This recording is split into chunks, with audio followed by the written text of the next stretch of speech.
This is Daily Blast Live. We're talking about what you're talking about. Real, honest, entertaining, live. DBL starts right now. 3, 2. Welcome to Daily Blast Live. It's Wednesday, October 9th. I'm here with Stephanie and Brandon. I'm Jeff. Erica has the evening off, and we want to acknowledge Yom Kippur and wish our viewers a good holiday and holy day. Yep. Let's get started, guys.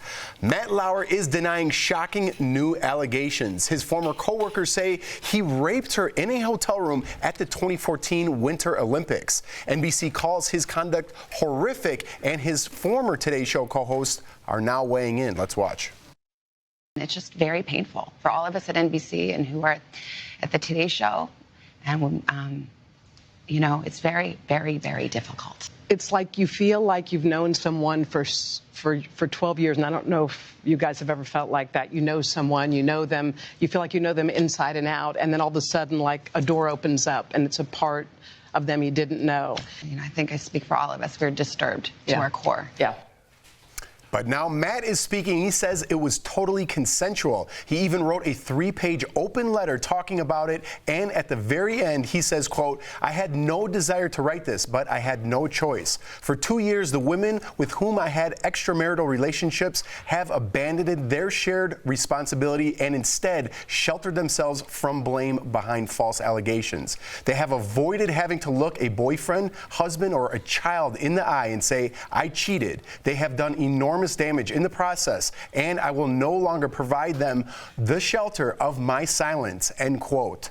That's a pretty strong statement. What do you guys think about that? I think at that time, obviously he probably wanted to speak out at that time, but his counsel was probably telling him, hey, you're going through litigation, you're going through being fired, and remember he was supposed to, supposed to get a settlement of what, $250 million? Yeah. So someone probably told him to be quiet, but now he's like, okay, you're coming out with another book, and you're re-bringing, it's not like these are new allegations. This is bringing from the up old one. Prior allegations. The first allegations where we're learning this woman's name, he's probably thinking, hey, I got to take the gloves off and I got to fight for myself. I got to fight for really what could be his future, Stephanie. Well, I mean, the thing is, I think his name's been tarnished so much with these allegations that I don't know where that leaves him in the future for his hosting career. I mean, he is one of the great icons of American hosting, and obviously NBC have made a stand. They've made a choice on what they do and don't believe in and how they want to portray themselves, and that's what we all have to kind of go by as example, because I mean, look at those two ladies that he's co-hosted with. They spent many years with him. They're devastated, and the way in which they were speaking is that they really are believing the victim, the accuser. And I mean, the percentage of women coming forward making these things up is so slim and it's so rare. We have to remember that. But he sounds like he's coming out, as you said, like nothing is barred anymore. Like he's no longer working there, and he sounds like he's prepared to fight for his name on this one. I would assume his career is done. I don't think he's worried about his career. Maybe his reputation with his family, I think, is all he has left. And this specific allegation with this woman who now we're learning her name in the book, with Ronan Farrow's book, he had a relationship with her for 3 years. This is the woman that he allegedly raped at the Sochi Olympics in 2014. So this is one specific event where she said she was raped, but the relationship continued for 3 years. Do you find that... Is that weird? I'm not trying to stick up for Matt Lauer, but it is confusing. I think, it definitely adds murky water into this pot. There is no clear kind of outcome with this. But I think unless you yourself have been a victim of, maybe mental abuse or sexual abuse, like it's very hard for other people to kind of understand that and wrap their heads around why someone would do that. I do think there is kind of this God complex that we see with so many celebrities. We saw it, with Michael Jackson and his allegations and parents leaving their children. We saw it with R. Kelly and the women that obviously went back to him after saying horrendous things about him. And I mean, I don't know, the only thing that I can possibly say, and I'm no expert, is it the similar kind of thing? Matt Lauer's one of the biggest names, biggest faces on television, on daytime TV, and I don't know, some people gravitate towards that even if they're being treated horrendously badly. I think it's murky when it comes to criminal court, but it's clear cut when it comes to corporate. He has the power. He was dealing with interns. He was dealing with women that worked under him. You can't have that in a corporate environment. So that's why he got fired. But we haven't heard much on the criminal. And I think everyone's saying the same thing we are, hopefully. Yeah. All right, guys. Elton John's book, Me, doesn't come out until next week, but juicy new details are already being leaked. These are kind of funny. Elton admits to hijacking a Rolling Stones concert in 1975. He was supposed to come on stage for just one song, but stayed for the rest of the show because he says he was high on cocaine. That happens. That happens. And that's not all. One time he confused Bob Dylan, as you see right here, for a gardener and even tried to give the iconic musician a makeover. Probably on cocaine again. I'm not sure. Yeah. And even the queen of rock, Tina Turner, wasn't off limits. He told Tina stick her song "Proud Mary" where the sun don't shine, or where the sun doesn't shine. Read between the lines on that one. Apparently, she said he looked fat in Versace. Did you fat shame him in Versace? Can we get a oh no? You gotta set that up before the show. Yeah. What do you think about that? Oh my gosh. Okay, so I am a fan of Elton John. I am. Yes. And I don't know how many people at home saw his musical autobiography, the movie that came out, Rocket Man. It was absolutely fabulous. And I think in that we really saw an insight and a side to Elton that I'd heard about with his drug abuse. Yeah. And I didn't really realize how deep and how heavy it was, to the point where he nearly killed himself a few times. And if you watch the movie, it kind of fades in and out of his life because there's huge chunks of his life he can't actually remember because he was overdosing that much. So these things don't surprise me. I think it's just a sad story of someone who obviously has partied too much and has got a problem. I mean, but a great story. I love Tina Turner's kind of comeback there. Well, you look fine, Versace. Well, we talked about Demi Moore's memoir and how she kind of aired out a lot of dirty laundry that kind of would hurt someone else's career. Ashton Kutcher, Bruce Willis. I'm okay with this so far. You know, they've leaked out little bits of it. I mean, because it's more about him. It's more about his spiral and him and his comeback. And he says how in 1990 he had to check himself into rehab for cocaine, alcohol, and food. So you can see why the being called fat in Versace would get to you. But he said that he was not high in terms of on cocaine, but he had reached a stage, he had reached a level to where all he would do or all he had to do was shave and wipe his arse, you know, because he said that when he was in rehab, he had to ask someone how to work a washing machine. That's how big his life was. And I love the fact that he's talking about that because, I mean, this could help somebody else. This could help an up-and-coming star. And I don't know what disrespect is. You look fat in Versace. Yeah. Girl, I look good. Yeah. Say something about this JCPenney suit.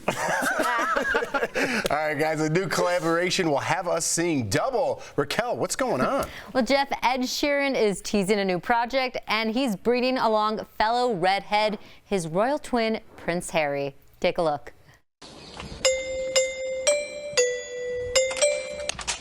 Hey, mate. How you doing? Nice to see you. What's up? Look in the mirror. Do you mind if I bring the camera in? Cool, yeah, cool. All right, so what could the project be? Can Prince Harry sing? Well, we get one hit. It's for World Mental Health Day, so DBL Nation, help us out. Send us your best guesses. Thank you, Raquel. I'm so excited. You got any guesses? Oh, I don't know. You know what? Prince Harry is amazing, and he supports so many fantastic causes, and he goes all out. If you see his Invictus Games, you know, for disabled and injured ex-military forces. Oh my gosh! Well, if you see, this is going to be fabulous. He's going to go all out, and I love ginger power. Did you recognize that doorbell ring? Yeah, it was God Save the Queen. What a legend. Sing it. Can you give us a little bit? No, I thought can't it was sing. I really God can't Bless sing. America. Yeah, that was. What? I thought it was God Bless America. No. Liberty. No. How does the... Yeah. Same tune. It's the same tune. Oh, we've got the same theme tune. What's going on, guys?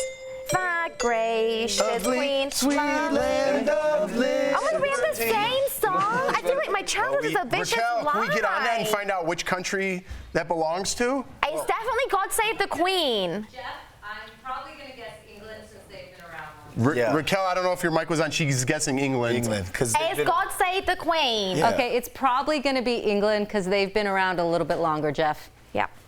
Oh, that doesn't mean anything. You're probably right, Raquel. right, Rihanna just confirmed rumors that she said no to performing at the 2019 Super Bowl halftime show. The singer is on the November cover of Vogue and was asked if she turned it down in solidarity with Colin Kaepernick. Rihanna says, absolutely, I couldn't dare do that. Who gains from that? Not my people. I just couldn't be a sellout. I couldn't be an enabler. Did she make the right choice here, Brandon? Absolutely, because it's so on brand for her. She's bad girl Riri. She sticks it to the man. And this is a woman who's fighting for universal education for girls. That's like her doing that and then finding out she was part of Operation Varsity Blues. That's Varsity Blues, right? What was that movie The you scandal. just did? That was like a Stevie. What were you feeling there? I had to look down at my card and I tried to play it off and look back. And then I totally busted you on it. Look back at it, but you know, but it's like, you know, she pushes body positivity. It's like her doing the Victoria's Secret fashion show. So she's sticking to her roots, and she hey, also doesn't need it. Yeah. No, She's Rihanna. and let's be honest, also there's no finance involved in this whatsoever, so whoever performs at the Super Bowl gets absolutely no point for their performance. Tickets. No pois? They get no money. What's no pois? Like no points, like no money. Oh, that's something. It's French for no points, but yeah, okay, never mind. Moving on. No, that was good. I'm Yeah, just that was learning. cool. Brandon's got some moves. I didn't know that the English and the American song were the same. I didn't. I'm kind of like shocked. I'm a bit like, my God, was I didn't my know childhood a vicious lie? You don't ever just look back at it like that? Sometimes. Go on, give us a swirl of the head. Go on. DBL's live. Should theaters advertise when the actual movie starts? You know, after all the ads and trailers play, a viral post has you guys fired up. And was Kim Kardashian exposed by her own daughter? Stephanie Jones gives us all the deets next in What Up Wednesday.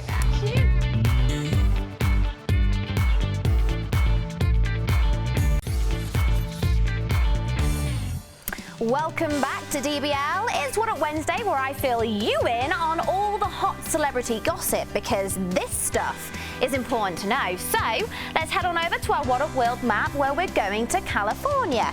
Hidden Hills to be exact. Check out which Kardashian is getting called out. My mom says you scream a lot. Your mom said I scream a lot? I did not say that. I said you need to scream a lot like JoJo. You need to keep your volume up like her. Oh, here's what's up. Kimmy K outed by her very own child? How could little Northie expose Kardashian secrets like that? But then again, is Kim really wrong about the kid singer JoJo Siwa? Hey everyone, it's JoJo. Welcome back to my YouTube channel, you guys.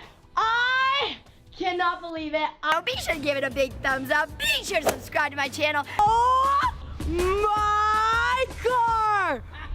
What did you do? I love it! Not gonna lie, that voice goes straight through me, and I think Mummy K is always right. If your eardrums are still intact, well, we're going to New York City and taking a trip down memory lane with Jared Leto. Who remembers this iconic camp look that he donned for the Met Gala? Well, here's what's up. We just got news that the Gucci headbag has gone missing.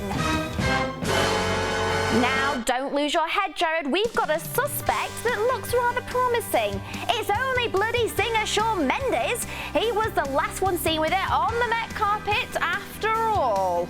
So, yeah, I think anyone who finds it, let us know. And our final stop is to visit Miss Wendy Williams. We want to congratulate her on receiving a star on the Hollywood Walk of Fame. I mean, good for you, love. But it wouldn't be a true Wendy visit without some drama. Watch. Somebody phone on? Yeah. Get out. Get out. Turn that phone off now. Sir, ma'am, whoever you are. Here's what's up. How dare someone own a cell phone?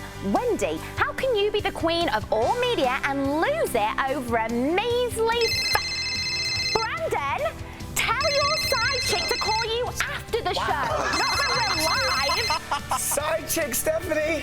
Wow, she could have just said like your Just mom. say This is your phone, Stephanie. So tell your side hubby not to call. Stephanie's doing What Up Wednesday right now. We'll call you back. Wow, put you on blast. Daily blast. Ooh, nice. Steph, could you like pretend you haven't seen Brandon before and give like that JoJo impression of, oh my God, it's Brandon London. Oh my God, it's Brandon London! Calm down, mate. Calm down. Just for you guys. That was good. Thanks. Your reaction? was pretty honest. All right, thank you, Steph. You did a great job. Coming up on DBL, do movie theaters need to start posting when the actual film starts? It's a wild idea, but it makes sense to me. Your comments next.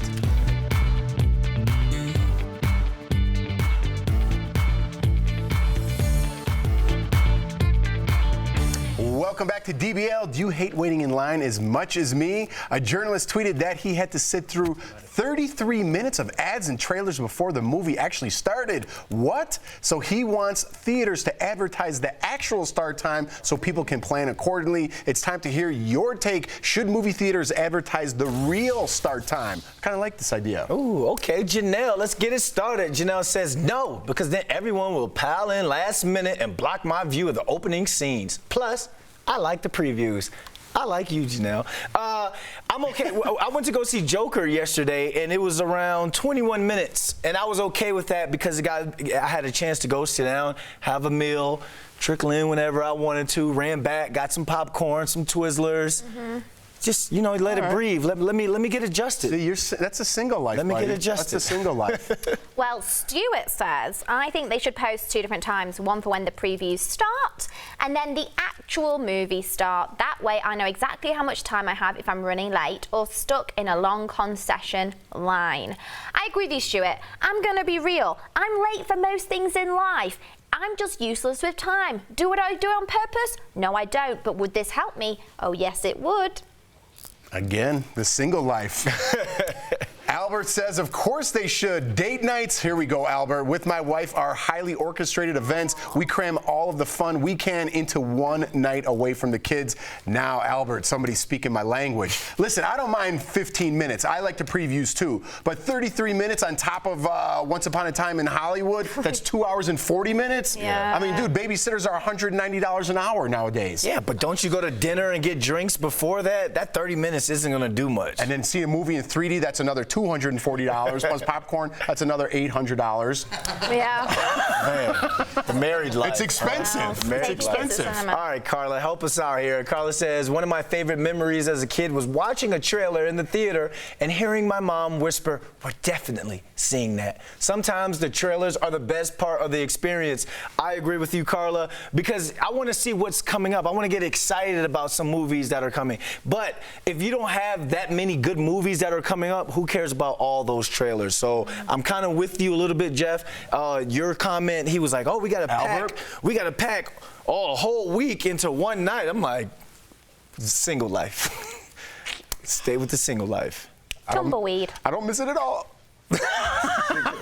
We'll be right back. I was kidding. I love my wife. Did you tumbleweed me?